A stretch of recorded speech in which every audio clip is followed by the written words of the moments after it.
नमस्कार, स्वागत है आपका एएनबी न्यूज में। आप देख रहे हैं उत्तराखंड स्पेशल बुलेटिन और मैं हूं आपके साथ सदफ फातिमा। बुलेटिन की शुरुआत करेंगे। चारधाम यात्रा में अब तक 33 लाख श्रद्धालु दर्शन कर चुके हैं। उत्तराखंड में गतिमान चारधाम यात्रा पर सीएम धामी ने कहा कि उत्तराखंड में चल रही चारधाम यात्रा लगातार नए रिकॉर्ड बना रही है। लगातार बड़ी संख्या में यात्री चारधाम यात्रा के अलावा उत्तराखंड के अन्य दर्शनीय स्थलों के भी दर्शन कर रहे हैं। सीएम धामी ने कहा कि कांवड़ यात्रा भी शुरू होने जा रही है, जिसके लिए उत्तराखंड सरकार पूरी तरह से तैयार है और जल्द ही उनके द्वारा कांवड़ मेले को लेकर समीक्षा बैठक ली जाएगी। धामी ने कहा कि उत्तराखंड आए हर श्रद्धालु को हमारी सरकार द्वारा बेहतर सुविधाएं उपलब्ध कराना सभी की प्राथमिकता है।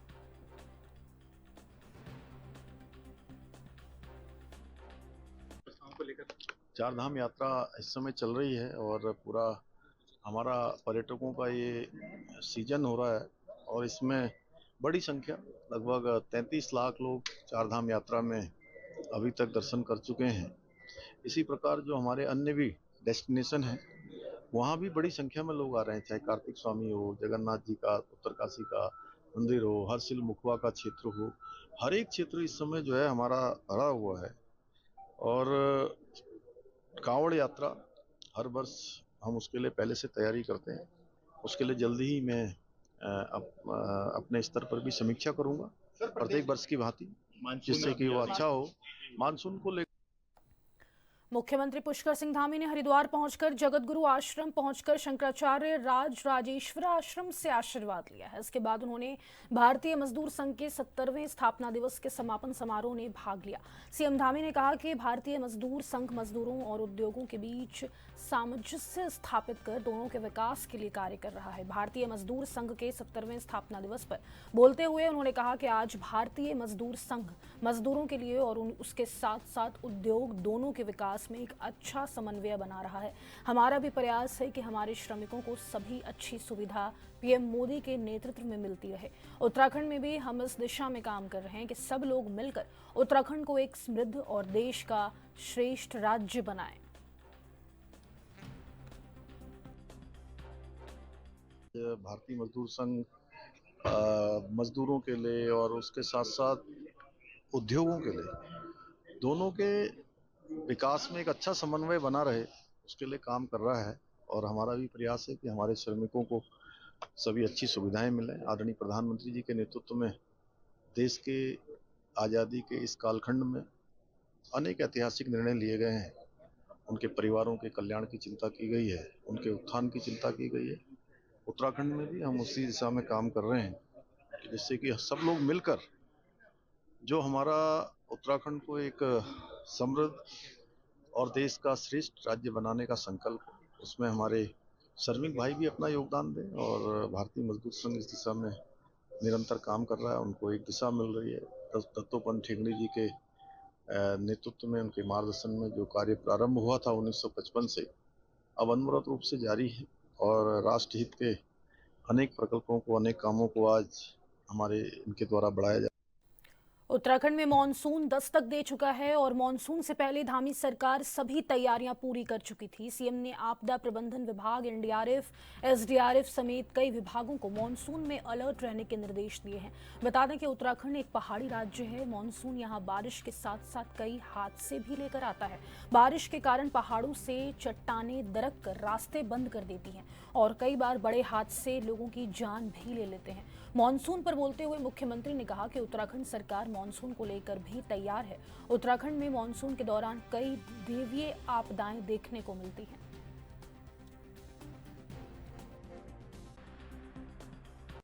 जिससे कि वो अच्छा हो।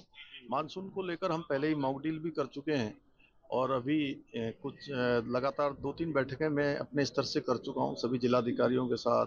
भारत सरकार की जो एजेंसियां एनडीआरएफ है, हमारे राज्य की एसडीआरएफ है, अन्य आपदा प्रबंधन से समन्वय करने वाले हमारे जिलों की टीम है, सभी लोगों के साथ हमारी बातचीत हो गई है। और प्रत्येक वर्ष हमको मानसून के समय में किसी न किसी प्रकार की आपदा का सामना करना पड़ता है।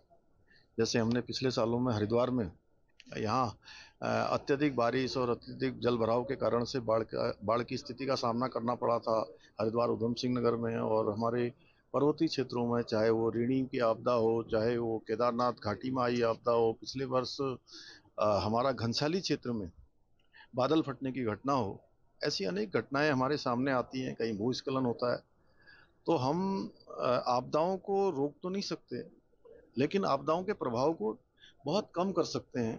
उसके लिए उत्तराखंड में हाईकोर्ट ने पंचायत चुनाव की प्रक्रिया पर रोक लगा दी है। हाईकोर्ट की रोक के बाद अब फिर से आरक्षण प्रक्रिया शुरू की जाएगी। एडवोकेट दुष्यंत मनाली ने बताया कि नैनीताल हाईकोर्ट ने मंगलवार तक उत्तराखंड में चुनाव प्रक्रिया पर रोक लगा दी है। उत्तराखंड में त्रिस्तरीय पंचायत चुनाव को लेकर अधिसूचना तक जारी कर दी गई थी, जहां 25 जून से नामांकन प्रक्रिया होने का ऐलान कर दिया था।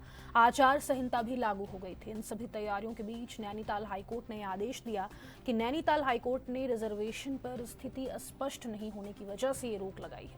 बता दें कि आरक्षण रोटेशन को लेकर टिहरी निवासी मुरारीलाल खंडवाल ने याचिका दायर की थी। याचिका में पंचायत चुनाव के लिए लागू नए आरक्षण रोटेशन को गलत बताया। याचिका में कहा गया कि सरकार ने 3 बार से आरक्षित सीट को फिर आरक्षित कर दिया, चौथी बार भी आम जनता को मौका ही मिल रहा है।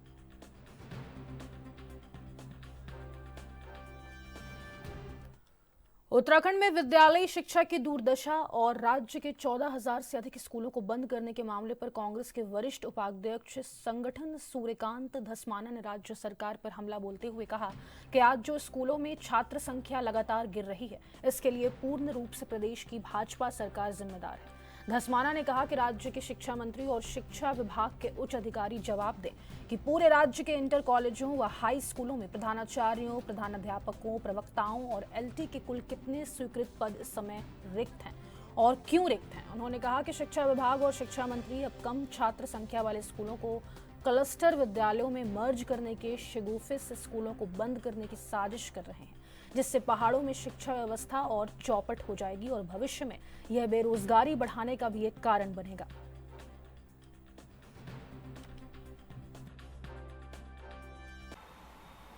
देखिए, पूरे प्रदेश में शिक्षा व्यवस्था जिस प्रकार से चौपट हो रखी है, उसमें और पलीता लगाने का काम अब राज्य की सरकार क्लस्टर स्कूल पॉलिसी जो लाई है, न्यू एजुकेशन पॉलिसी के तहत एक शिगुफा छोड़ा गया है कि राज्य भर में सरकार क्लस्टर स्कूल बनाएगी और क्लस्टर स्कूल बना करके 30 किलोमीटर के दायरे में जितने हाई स्कूल और इंटर कॉलेजेस होंगे वो क्लस्टर स्कूल्स में मर्ज कर दिए जाएंगे और वो स्कूल बंद कर दिए जाएंगे। पूरे प्रदेश के अंदर जनपद वार जिन स्कूलों को चिन्हित किया गया है क्लस्टर स्कूल्स में मर्ज करने का, समायोजित करने का, उनकी पूरी संख्या राज्य भर में लगभग 1488 स्कूल ऐसे हैं जो इससे प्रभावित। पिछले दिनों उत्तराखंड के मुख्यमंत्री पुष्कर सिंह धामी दिल्ली दौरे पर थे। इस दौरान मुख्यमंत्री ने कई केंद्रीय नेताओं से मुलाकात की है और उत्तराखंड के विकास को लेकर चर्चा वार्ता की। सरकार की आगामी कार्य योजनाओं से भी केंद्रीय नेताओं को अवगत कराया और उसके लिए सहयोग की अपेक्षा भी की। इस दौर में एक मुख्य मांग यह भी रही कि मसूरी और रानीखेत को कैंट एरिया के परिधि से बाहर लाकर नगर पालिका क्षेत्र में सम्मिलित किया जाए। इसका उद्देश्य विकास योजनाओं को गति देना है। गौरतलब है कि कैंटोनमेंट बोर्ड इन जगहों पर विकास योजनाओं को संचालित करता है, जिसमें सरकार और बोर्ड के कार्य करने में काफी लंबा समय लग जाता है।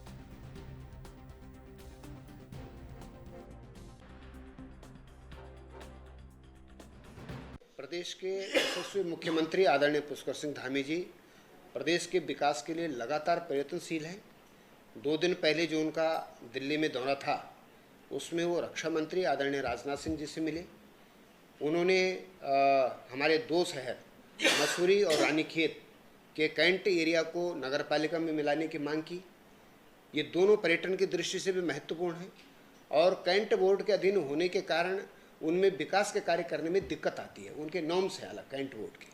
तो ये अगर केंद्र सरकार के द्वारा स्वीकृत हो जाते हैं तो इससे दोनों जो हमारे पर्यटन के केंद्र हैं रानीखेत और नैनीताल, इनमें बहुत प्रगति होने की संभावना है। इसी के साथ में वो आदरणीय गृह मंत्री जी से मिले, आदरणीय ऊर्जा मंत्री जी से मिले, ऐसे कई मंत्रियों से उन्होंने मुलाकात की है और जितने भी प्रस्ताव उन्होंने माननीय केंद्रीय मंत्रियों के सम्मुख रखे हैं वे सभी महत्वपूर्ण। केंद्रीय सड़क परिवहन राज्य मंत्री अजय टम्टा अल्मोड़ा पहुंचे। यहां पत्रकारों से वार्ता करते हुए बताया कि भारत की सड़कों का कार्य अभी लगातार तेजी पर चल रहा है। उन्होंने कहा कि अभी भारत में 1.5 लाख किलोमीटर रोडों पर काम चल रहा है, जिसमें all weather green elevated highway सड़कों को बनाया जा रहा है। अब सड़क निर्माण को और गति मिले, इसके लिए प्रधानमंत्री ने पीएम गति शक्ति योजना बनाई गई है, जो विजन 2047 है, जिसमें केंद्र सरकार अब सभी स्टेट में सड़कों को 2 लाइन बनाया जाएगा। उन्होंने कहा कि उत्तराखंड में भी कई सड़कों को 2 लाइन की स्वीकृति मिल गई है, जिसमें बागेश्वर, चंपावत, पिथौरागढ़, ज्योली कोट से द्वारहट कई बाईपास मार्ग जो 2 लाइन बनाई जा रही है वो पीएम गतिशील योजना में शामिल है और उनको भारत सरकार की स्वीकृति मिली है और उनकी डीपीआर तैयार हो चुकी है और इनमें जल्द ही काम शुरू हो जाएगा।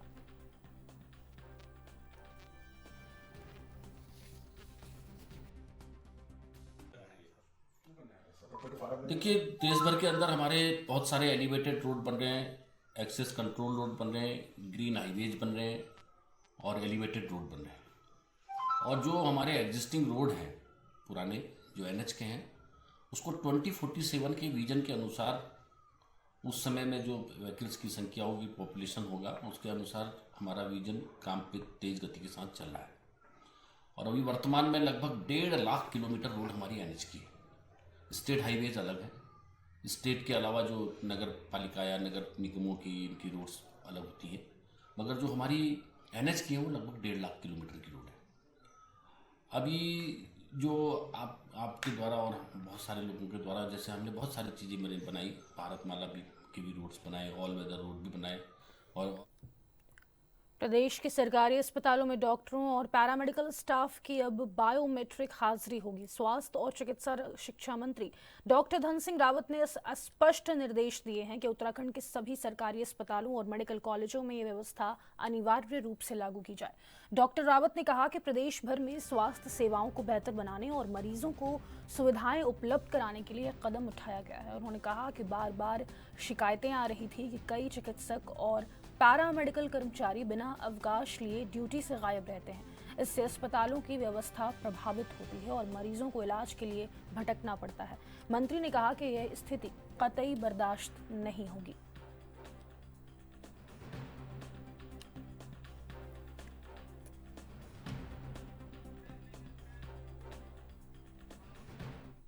वक्त हो गया एक छोटे से ब्रेक का, फौरन लौटेंगे। आप बने रहें एएनबी न्यूज के साथ।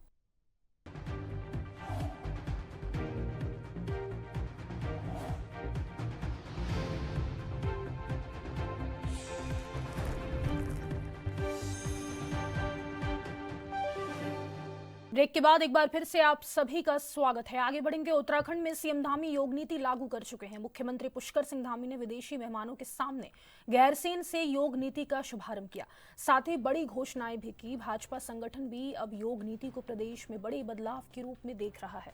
राज्य मंत्री मधु भट्ट का कहना है कि योग से बेहतर स्वास्थ्य के साथ साथ रोजगार भी मुहैया होंगे। योग विषय को स्कूली पाठ्यक्रम में शामिल करने से प्राथमिक स्तर से ही बच्चों में योग के प्रति जागरूकता होगी और इससे स्वास्थ्य भी अच्छा रहेगा। इसके अलावा सभी जनपदों में जो वेलनेस सेंटर खोले जाएंगे, उससे पारंपरिक चिकित्सा पद्धति को भी बढ़ावा मिलेगा और बड़े पैमाने पर रोजगार भी सृजित होंगे।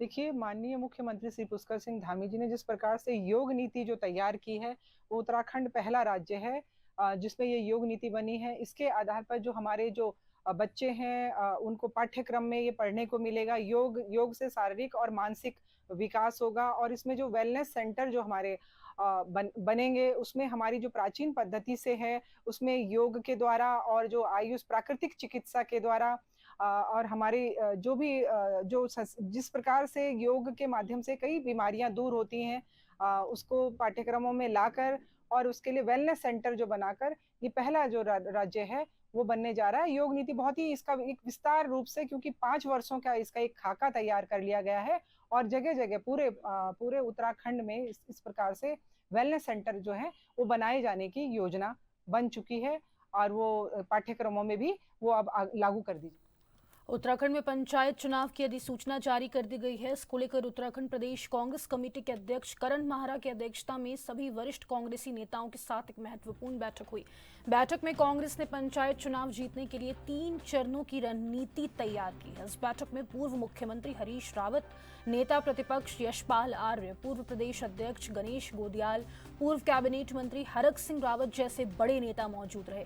कांग्रेस के प्रदेश अध्यक्ष करण माहरा ने बताया कि पंचायत चुनाव को लेकर कहां पर क्या हालात हैं, इसको लेकर भी बैठक में चर्चा की गई है। राज्य में त्रिस्तरीय पंचायत चुनाव के लिए निर्धारित किए गए आरक्षण रोटेशन प्रक्रिया की सभी नेताओं ने निंदा की है। सभी 24 तारीख का इंतजार कर रहे हैं कि कोर्ट से क्या निर्णय आता है।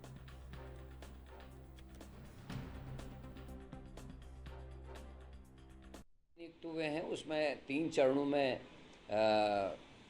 काम करने की तय हुई है, जिसमें पहला चरण होगा जो ग्राम सभा और बीडीसी मेंबर्स तक की स्थितियों को चेक करेगा, वहाँ हमको कैसे किस तरीके से काम करना है, कैसे सामंजस्य बैठाना है। उसके बाद जिला स्तर के जो हमारे पदाधिकारी वो उनको कोऑर्डिनेट करेंगे और सारे पूरे घटनाक्रम को या पूरे चुनाव को देखने का काम जो है फिर जो राज्य स्तर के हमारे प्रभारी वहाँ भेजे जा रहे हैं जिले स्तर पे, वो लोग उनको देखेंगे और जो लास्ट स्क्रूटनी होगी वो पीसीसी लेवल पे की जाएगी, जिसमें जिला पंचायत और ब्लॉक प्रमुख के विषय में चर्चा होगी। सर, जो समर्पित प्रत्याशी हैं उनका फिर हम पंचायती चुनावों का उत्सुकता से प्रतीक्षा कर रहे थे, मगर जिस प्रकार से इन्होंने आरक्षण के रोस्टर को गड़बड़ाया है, उसको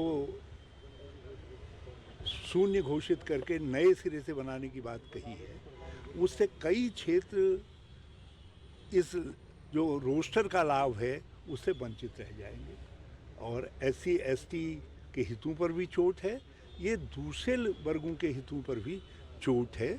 और ये क्यों किया गया है ये समझ में बिल्कुल साफ तौर पर आता है, क्योंकि जो इस समय रोस्टर था उस रोस्टर के अनुसार जो है भाजपा के कई जिलों के अंदर संभावित उम्मीदवारों को नुकसान पहुंच रहा था और उनको बचाने के लिए चुनाव की घोषणा के बाद उत्तराखंड भाजपा पंचायत चुनाव को लेकर सक्रिय हो गई है और आगे की कार्य योजनाएं भी संचालित करने लगी है।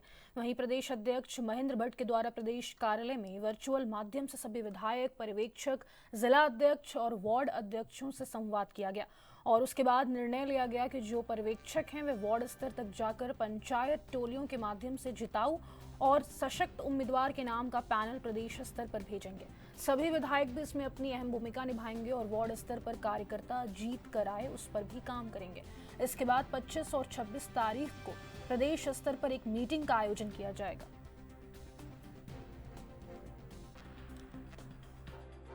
देखिए, आज हमारे सभी विधायकगण हमारे जो चुनाव की दृष्टि में प्रेक्षक बनाए वो, इसके अलावा जिला अध्यक्ष, जिला प्रभारी का वर्चुअल मीटिंग थी। हमने कहा है कि कल से ही आज कल हमने घोषित कर दी पर्यवेक्षक वो क्षेत्रों में जाएंगे, जिला पंचायत वार्ड में जाएंगे। हर जिला पंचायत वार्ड में जाकर प्रत्याशियों के पैनल को प्रदेश टोली के लिए भेजेंगे और पैनल बना तो इसमें प्रत्याशी की जीत की संभावना है, उसका प्रभाव और कार्यकर्ताओं से सामंजस्य, ये महत्वपूर्ण रहने वाला है। विधायक गणों से हमने अपेक्षा की है कि वो प्रयास करें कि उनके क्षेत्र में जिला पंचायत के जो वार्ड हैं, हर वार्ड घोषित प्रत्याशी विजयी हो और उनके द्वारा भी प्रयास होने चाहिए कि कुछ स्थानों पर हमारे प्रत्याशी निर्विरोध जीते, जो कि हमने पहले भी इस प्रक्रिया को अपनाया था। तो मुझे पूरा विश्वास है भारतीय जनता पार्टी आज से चुनाव में एक प्रकार से रणनीति। जिलाधिकारी देहरादून सवीन बंसल आज ऋषिकेश पहुंचे। जिलाधिकारी ने गुमानीवाला में लोक निर्माण विभाग के अधिकारियों के साथ क्षेत्र का निरीक्षण किया। इस दौरान उन्होंने क्षेत्र में हो रहे जलभराव की समस्या का समाधान करने के निर्देश लोक निर्माण विभाग के अधिकारियों को दिए। साफ कहा कि किसी भी तरीके से जलभराव की समस्या क्षेत्र में नहीं होनी चाहिए। मौके पर ही लोक निर्माण विभाग के कर्मचारियों ने जेसीबी से खुदाई करते हुए जलभराव के मुख्य कारण का निवारण करने का प्रयास शुरू किया। जिलाधिकारी ने बताया कि क्षेत्र में एक ह्यूमन पाइप लंबे समय से चौंक पड़ा है, जिसकी शिकायत मिल रही थी। पाइप ड्रेनेज की सफाई और अलाइनमेंट का कार्य तत्काल शुरू कर दिया गया है। फंड की स्वीकृति भी मौके पर ही दी गई है। शहर में भी जलभराव की समस्या के समाधान के लिए अधिकारियों को निर्देशित किया गया है।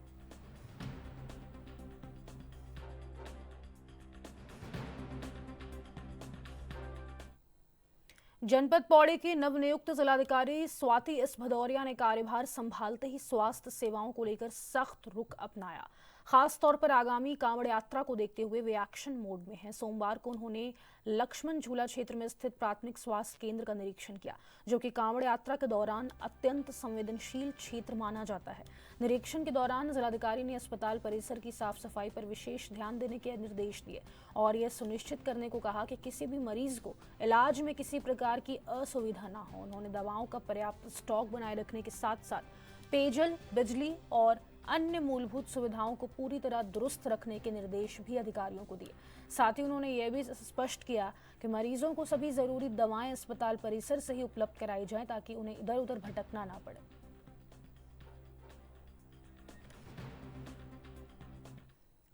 ऋषिकेश के त्रिवेणी घाट से 24 जून को गंगा स्वच्छता गौमुख संकल्प यात्रा शुरू की जाएगी, जो 30 जून को गंगोत्री पहुंचकर संपन्न होगी।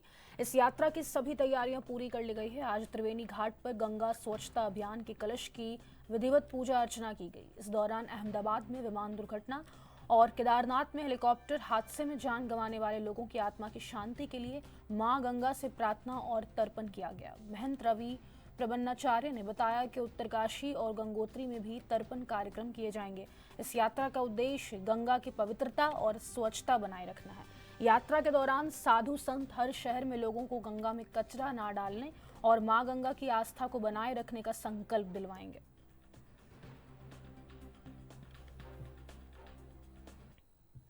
खबर उत्तराखंड के खटीमा से है, जहां सरकार द्वारा आईएएस पीसीएस के स्थानांतरण किए जाने के बाद नैनीताल के कैंची धाम से स्थानांतरित होकर आए पीसीएस अधिकारी तुषार सैनी ने खटीमा एसडीएम का पदभार ग्रहण कर लिया। वहीं खटीमा के निवर्तमान एसडीएम रविंद्र बिष्ट का स्थानांतरण नगर निगम आयुक्त काशीपुर में हुआ है। खटीमा के नवनियुक्त एसडीएम तुषार सैनी ने तहसील के कार्मिकों की बैठक ली और विभिन्न दिशा निर्देश दिए। वहीं मीडिया से रूबरू होते हुए उन्होंने कहा कि उनकी प्राथमिकताओं में जन समस्याओं का त्वरित निस्तारण करना है ताकि जनता को परेशान ना होना पड़े। और अभी स्टाफ के साथ एक मीटिंग की गई है। प्राथमिकताएं यही हैं कि जो जनता की समस्याएं हैं, चाहे वो ज़मीन से संबंधित हो या फिर लॉ एंड ऑर्डर का कोई इशू हो या जो हमारा रेवेन्यू कोर्ट है उसके इश्यूज़ हैं, उनका तत्काल निवारण करने का प्रयास किया जाएगा। और जैसा माननीय मुख्यमंत्री जी का भी विज़न है कि जो समस्याएं क्षेत्र की हैं, जैसे पटवारी क्षेत्र की हैं, वो तहसील तक ना पहुँचे, तहसील की जो है वो कलेक्ट्रेट तक ना पहुँचे, उनका जिस क्षेत्र की समस्याएं वहीं पे सलूशन करने का जो है वो प्रयास किया जाए। तो यही प्रयास रहेगा कि समस्याओं का जहाँ से रिलेटेड समस्या हैं वहीं पे उनका निवारण किया जाए, जिससे जनता को अनावश्यक इधर उधर जो है वो ना जाना पड़े, परेशानी ना उठानी पड़े। सर 25 जून को अधिसूचना भी जारी हुई है और बहुत जल्द आपने चाह लिया 25 तारीख से शायद नामांकन की प्रक्रिया भी होगी, तो निष्पक्ष चुनाव को लेकर क्या एक रणनीति रहेगी? देखिए, इस संबंध में एक जो भी संबंधित स्टेक होल्डर्स हैं, पुलिस हैं या वीडियो हैं, इनसे एक हम जल्दी। फिलहाल के लिए इस बुलेटिन में बस इतना ही। मुझे दीजिए इजाजत। नमस्कार।